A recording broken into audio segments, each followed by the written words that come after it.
The Archaeology of Death and Memory with Professor Howard Williams. It's Archaeodeath. So the gist of my little talk today is basically a whistle-stop tour of the project, what it is, why it is, and how it is, essentially. So we've had the academic side, we've had some artistic elements. We're coming back down to earth with a bump now. So, Dave earlier alluded to the conservation reports that we had done. It's not looking great. So the scheduled monument there, you can see mainly unfavourable, but kind of stable. So, okay. But if you look across at the unscheduled areas, so the ones without legal protection, we're in the red. It's not looking good. So the follow-on from that was, what do we do about it? So the organisations came together, so this is mainly CADU and Historic England, with support from the Offa Dyke Association, and arranged a 3-year project, round about £500,000, to try and produce some small demonstrator projects that then can then be examples of good practice, or perhaps horrible lessons to learn, but to sort of lead the way in examples of what could be done, and kind of work on new ideas, new developments, different techniques, see what works, see what isn't so great, and build on that. Why? We have that little quote there, the aim is to pass on Offa's Dyke to the next generation, better understood and in better condition.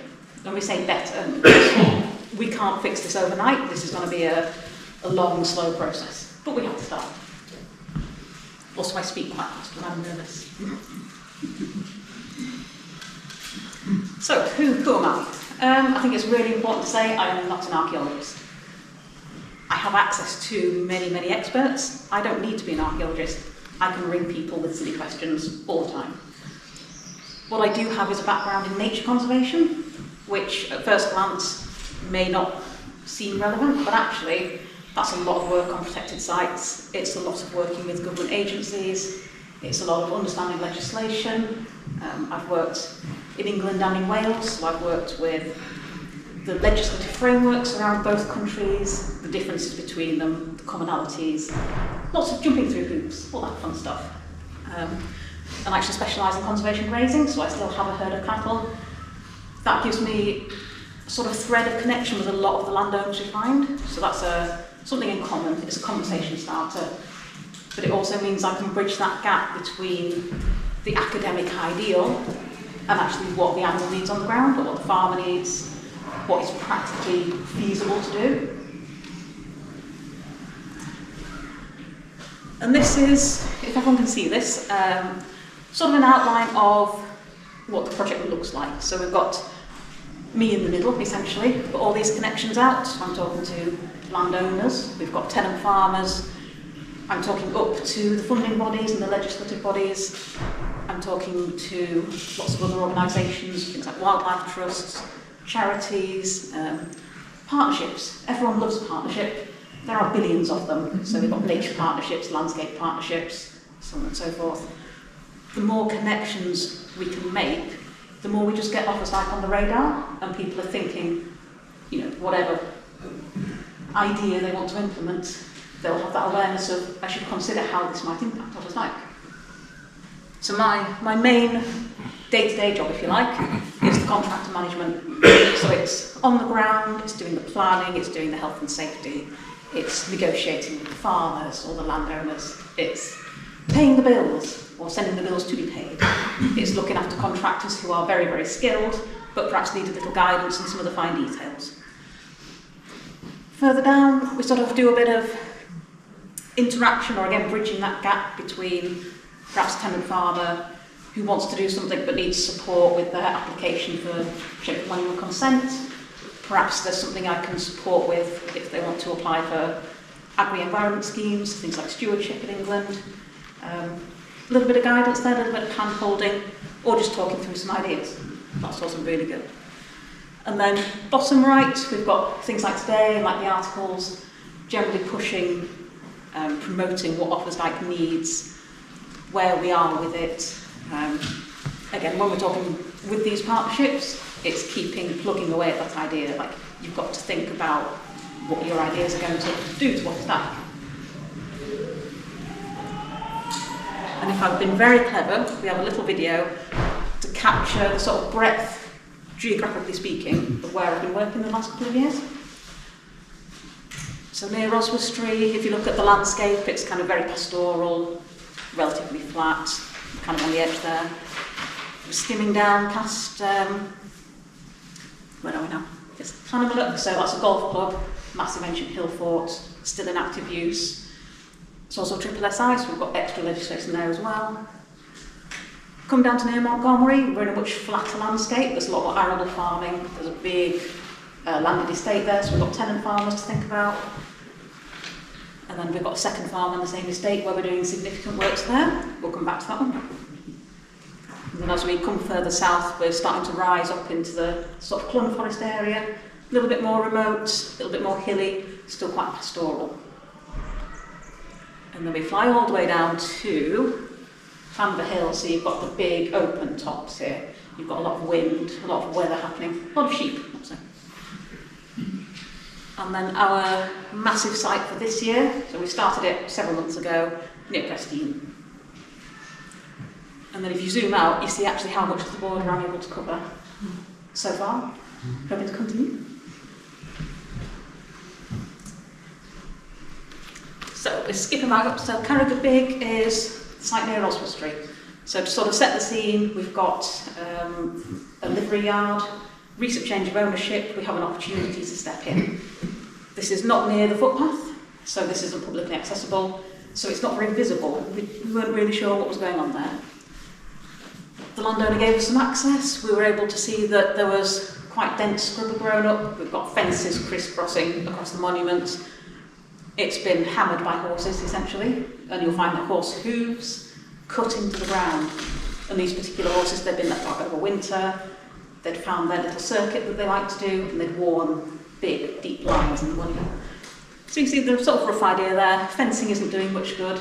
It's scruffy, it's not useful, but it's causing an impact on the monument itself. So from there we look at what do we want to do. We want to get rid of the scrub. Why do we want to get rid of the scrub? Because the roots actually growing in as the trees grow, they cause damage physically as they go in, but they also give shelter to things like rabbits, badgers, foxes, burrowing animals that will do more active damage. And then once the trees get very, very big, they blow over and the roots lift up another chunk of monument. So ideally, you want to get the scrub before it hits that level. We also had an opportunity there to change the fence line. So the new owners had very, very nice horses who they didn't want going on this rough ground.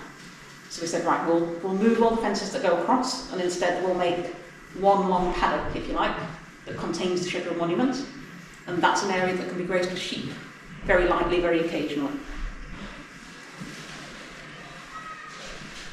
And then this is the after. And I put that photo there because it shows how terrifying it looks when you've freshly done it. Because obviously your tree work happens over winter, and you look at that and you go, oh my God, what have I done? And in a minute, hopefully, not there, is a person. Because I want to show you the scale of the monument that we actually uncovered. Because in the previous pictures, you didn't get that sense at all. You could see there was something behind the trees, but we had no idea what was actually there. And now, having removed the fences across there, we've removed a lot of thick black scrub, you can see the scale of it. And then earlier this year, you can see it grows back lovely. We've got some wildflowers coming up already. I'm ready with a bag of seeds if there's any bald spots that don't grow back. All that needs now is light grazing every so often, just to maintain it to that level.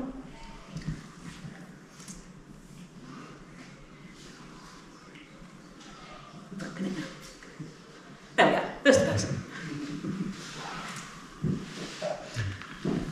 West Dudston, or Dudston Fields, and this is one of the sites that Keith referenced, so where we have that written record of the ridge and furrow.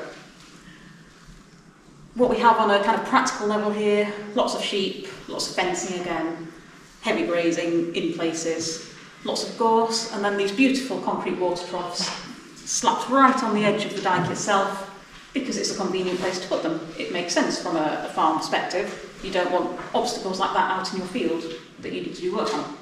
Makes sense. But we also knew that there was quite a lot of archaeology underlying that. So in this particular project, although on the ground we wanted to end up with a relocated fence, we want to move the water troughs, We want to remove the gorse. We also went and did some investigation. Before we get to that, just point out skilled contractors, very, very important. So they've done a lovely job. We've not only moved the fence from the bottom photo, sorry, I haven't got a pointer. You can see the dyke on the right-hand side there. So where that edge of the gate is about where the old fence was, so really tucked in against the back of the bank. What we've done is pull that back to the edge of the scheduled area, planted a hedge there, so we're going to draw the animals away from Offa's Dyke itself, because there's also shelter on the other side of the field. So what they're doing is looking for shelter in the gorse. So again, you're thinking about the animals and the stock, what do they need and where can you draw them to? And then this is just one extract from the report we had done. There's a gentleman who asked about LiDAR. So this is what LiDAR looks like. It's sort of almost a 3D representation of the ground surface. So you can see the ridge and furrow. There's various features that I don't know about because I'm not an archaeologist. But you can also see there's a funny little lump there. So the impact that had on my work was I didn't put a fence there. I put a dog leg in the fence to go around whatever the thing is, so that in future it's there for someone else to look at. So this is where the kind of interplay is between the archaeology and then us on the ground doing the very practical work. So we've come down near Montgomery again. This is another tenant farm, and I like this slide to show kind of what we're thinking about as we arrive on the land and go, right, what are we going to do? You have to have a look at that. We're looking at almost a cross-section of Offa's Dyke, so you can't see it in the near field, it's been ploughed out, but in the far field, underneath those trees, we've still got the bank, we've still got the ditch. Yes. So we are cross-border, so that makes things fun. We're Wales on this side, England on that side. We can see it's pasture, so we've got to think about livestock. We can see they've got maize, and that tells you they're ploughing it. There's heavy machinery, there's heavy harvesting. There's harvesting in the wet months of the year. That's something to think about. If you notice that gateway, all the heavy machinery has to travel through that one crossing, because with Offa's Dyke, obviously you can't be punching new holes in it, so all your farm traffic is very concentrated. We've got the Offa's Dyke National Trail coming along here. You can just see the stile. The stile itself is a bit of an barrier to access. We've got lovely mature trees, we've got wildlife benefit, ecology benefit, carbon capture, all that lovely stuff, but the risk of burrowing animals, badgers, roots digging in, wind damage. Something we find a lot as well, where it's very, very densely wooded, you've got the shade cast, you tend to get a lot of bare soil underneath. Bare soil in the rain gets washed away, we lose more of the bank there. So what can we think about doing? Grazing itself on this field, it's not causing an issue, it's fine. The stile we can swap for a kissing gate, so access is better, that helps people understand what's going on. What we wanted to do here was actually suggest that the farmer puts a wildflower strip in. That is one of the, I suppose the barriers at this point is because the agricultural subsidy scheme in Wales is not yet replaced, they weren't willing to take that risk. We couldn't offer enough money to make it worthwhile at this point. So that is an area for future development, is to integrate this more with other schemes and other funding, other commitments. What we'll do with the trees is we want to take out the lower levels of scrub. So we want the big mature trees, the wonderful oaks, I think there's some limes there potentially as well. We want the light to get underneath. So you end up almost in a wood pasture situation, where you've got grass underneath, wildflowers, trees above, a little bit of light grazing just to keep on top of the bramble and the scrubbery growth, but we're not having that kind of heavy, shaded, bald, vulnerable soil. And then something we are in the process of, we're going to upgrade that track crossing, so we're going to level it down. We've got watching briefs, so like an archaeological supervision, we've got that lined up, ready to go. We're going to use a new sort of geo-grid, they call it, which basically reinforces the track. We're going to put some stone on top. We're trying to make it a barrier between this heavy machinery and what might lie underneath. Because of the weather this winter, this work has all been delayed. So now we've got to wait for a gap in the farms sort of, not harvest schedule, planting schedule. They're rushing to catch up. We just have to wait for them. So that's as of winter. So you can see we've laid the hedge there. My mouse pointer work. Oh, we don't know yet. So we've laid that hedge there. You can already see that's the shape of the ditch there. We haven't got to as far as clearing the scrub, but we've already made a difference here. And we've also offered to supply some electric fencing so they can control grazing from that backfield much more easily. Because we don't want to exclude grazing entirely, that's the key thing. A little bit of a closer view, and you can just about see the bank there and some of the bare soil patches that we're trying to reduce. Right, we've jumped downhill again, not downhill, we've jumped south again. We've gone uphill, we're on the tops, we're very open, we're very exposed, we're just above Knighton. What we have, that's not working, right. There we go.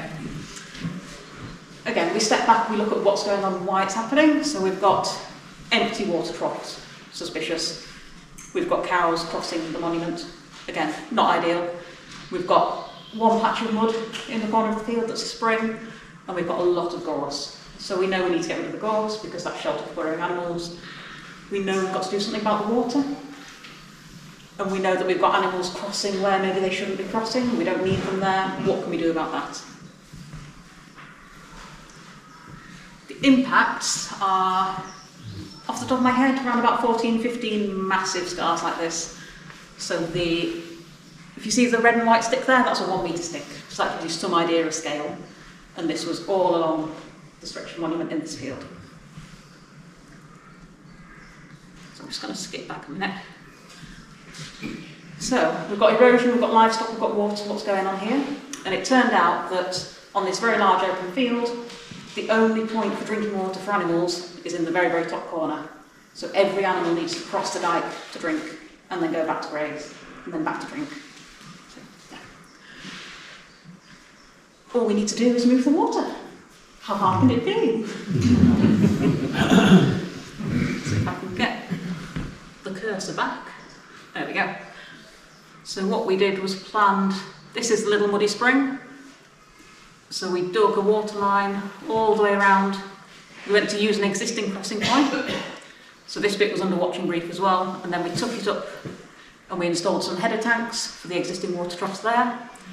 And then we were able to install a new fence here. So the agreement going forward is that this section will have sheep grazing and all the cattle will stay on this side. And then we get enough sheep grazing to stop any scrub and gorse coming back, but hopefully the monument itself won't get hammered again. So that's some of the work there.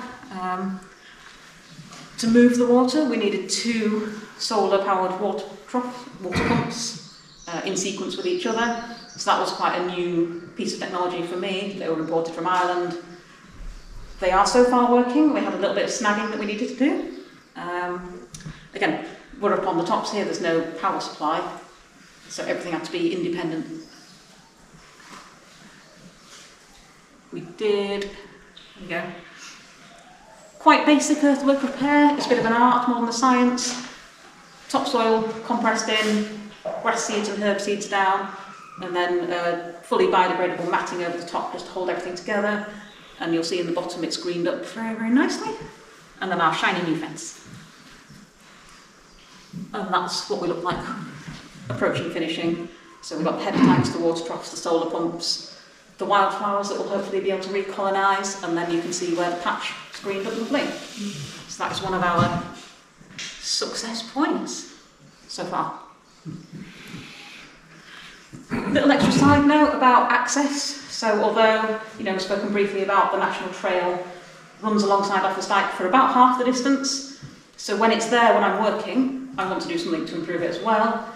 It's something we need to work together with.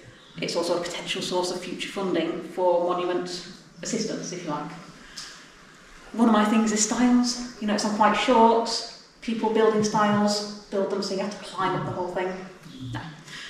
So we're replacing them with kissing gates wherever possible. So these are still secure for livestock. We don't want to make things too open for motorbikes, scramblers, other access that shouldn't be there would be more damaging. So we find kissing gates are really, really good here. Some areas we're using the standard semicircular galvanised, quite normal gates. You do have to dig those in. We've got some bespoke oak gates near Montgomery, so there's a supplier in Newtown creates those. They can just be driven in, so there's less digging, there's less damage. So that's worth thinking about. And it makes life easy for us. Going on to kind of other softer elements of the project, so we spoke about sort of networking and promotion. Don't worry about reading it. That is an incomplete map of all the connections I've made. So we're talking government bodies, regulations, partnerships, landowners, tenants, archaeological trusts, contractors, archaeology contractors. That's not yet complete as well. So just a bit of the complexity. And then some of the challenges we've had. So this is from the Met Office this winter. Basically, it was really, really wet, but it never froze. So we had a lot of work that just couldn't go ahead, because if it wasn't a scheduled monument, maybe you'd risk it and you'd fill in the ruts later. But I can't risk doing more damage than the benefit we would gain by the work's done. Knock-on effect, that was the direct impact of weather. Indirectly, it's meant that a lot of farmers have been waiting and waiting and waiting, and now they have to go. They have to get the seeds in the ground. They don't want to talk to me at that point. I've got to wait for them to be ready. And that's something that I think we need to understand, that although we're asking important questions about important things, we need to recognise that a lot of people are still working for basic survival to pay the bills. We've got to be someone they look forward to seeing. We don't want to be the person they hide from. Yeah, and then just another quick note. I'm nearly on the last slide, don't worry. Mentioned briefly the agri-environment subsidies, so people are familiar with things like countryside stewardship, or what was Glassdeer in Wales. So these are government funding. You select certain options that you put in place on your farm. Ideally, we would have more focus on heritage in those schemes. We're not quite there yet. There are nature-based ones that would be applicable, in theory, to Offa's Dyke. So things like maybe reduced grazing or controlled grazing, scrub control, that sort of thing. But Wales hasn't decided yet what that's going to look like, which means a lot of the farmers are not committing to anything at the minute, quite understandably. So while I can go in and pay for certain things directly, in the long term, we want to create a situation where we can hand over maintenance and say, off you go, you're now compliant with the rules of this new scheme, it's out of my hands, you're independent, you know what you're doing, happy days, I can go off and do something else now. Another bit of off stack. And that also feeds into things like maintenance. We've had a few sites where we would love to do an intervention, but there's no viable maintenance afterwards. So we haven't touched them yet, because there is no point going in, clearing a load of scrub, spending thousands of pounds, you go back 3 years later and it's back here. What's the point? You're probably better off leaving it and not causing that disturbance. So what we need to do in a lot of cases is really drill down into what is the future of this site. I find woodlands particularly challenging, so a lot of farmland, a lot of pasture. If you control the grazing that's already there, you're halfway there, you're nearly sorted. If you're in woodland or forestry, there's no grazing stock, unless someone's dedicated to coming in with a brush cutter, what can you do? So if anyone has any ideas for that, let me know. And then in the future, so as of today, or at the minute, my project and my contract ends this December. So we are working on extending this and finding more sources of funding, putting in something longer term.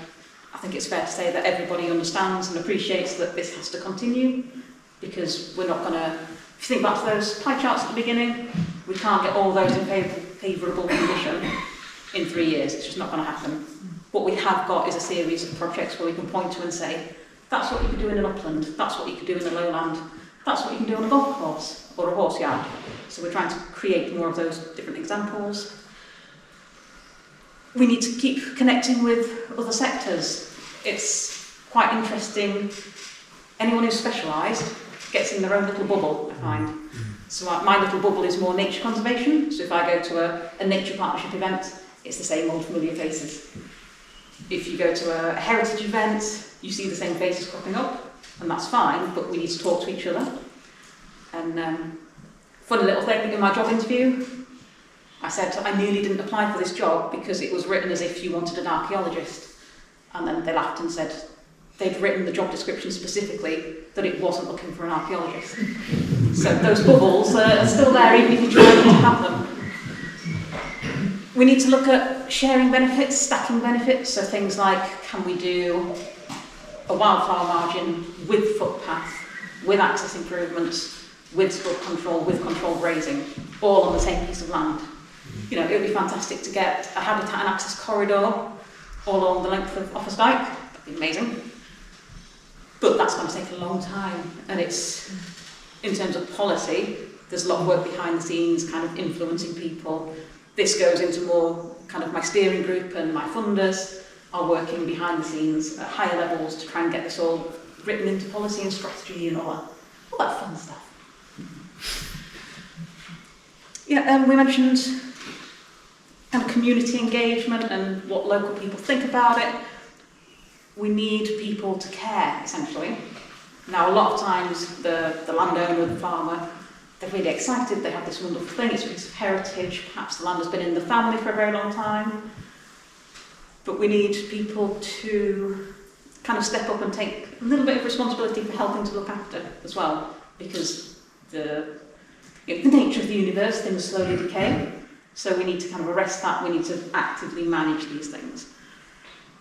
Dave mentioned briefly a possible volunteer monitoring warden scheme. So things like that is getting the word out and helping Dave run that kind of thing. That is not something that's in my capacity to do at the minute, but we need that little networking, we need people to know about it and to think that's a good idea. We want to expand the geographical range. So at the minute I'm focused on the Shropshire Powys border. Obviously we extend much further than that. And then while we're doing demonstration projects, we need to keep selecting ones that show different problems. So that if someone comes to us saying, I've got this situation, we can kind of riffle through our files of what we've done and go, here's one that's nearly there. Take some inspiration from that. And that's my whistle-stop tour. Do we have time for any questions?